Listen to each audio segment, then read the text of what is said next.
लम्हों की तेज से आगे चले, मंजिल की तरफ ऐसे बढ़े, लम्हों की तेज से आगे चले, मंजिल की तरफ ऐसे बढ़े। मौका मिला हमको तो चलो बचाएं जिंदगी को, चलो बचाएं जिंदगी को।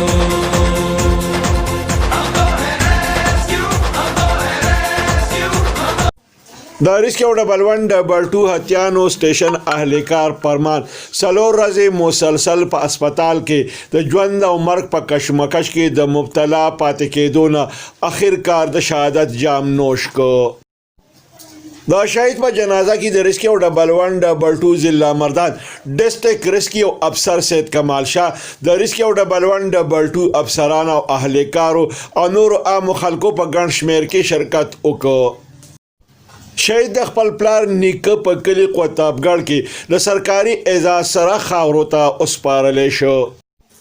د شهید قبر ته د ریسکیو ډبل 1 ډبل 2 یو چاقې چوبند دستې سلامي پیش کړه. د ریسکیو ډبل 1 ډبل 2 ضلع مردان ډسټرکټ ریسکیو افسر سید کمال شاه، د ریسکیو ډبل 1 ډبل 2 د ډي جی خطیر محمد د طرفه او د خپل طرفه د شهید په قبر باندې د ګلونو ګلدستې کې خوده. وروسته د شهید روح ته د ایصال ثواب په غرض باندې خصوصي اجتماعي دعا وغوښتل شوه. شهید پرمان تقریبا 15 ورځې آگاهو ډیوټي لروانو چې د اتیانو سره نږدې د روډ په حادثه کې شدید زخمی شو. د په فوري توګه باندې هسپتال ته ورسول شو.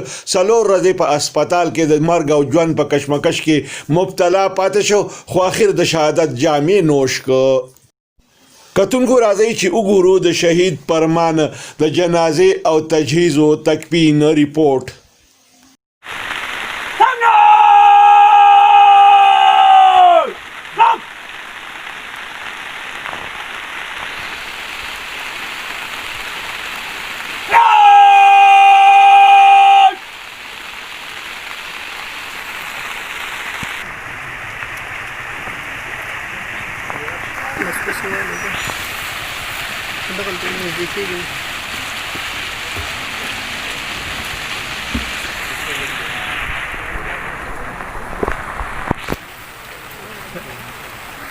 إياك نستعين اهدنا الصراط المستقيم ولد ولم يكن له كفوا أحد.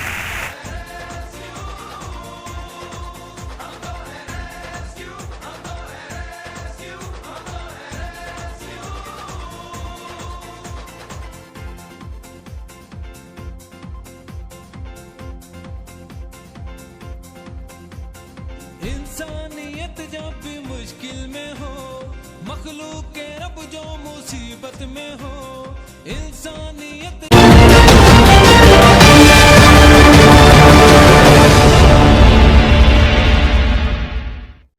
मदद के लिए जो पुकारे कोई, जमा हौसले अपनी ताकत में हूँ, हिम्मत से आगे बढ़ो चलो बचाएं जिंदगी को, चलो बचाएं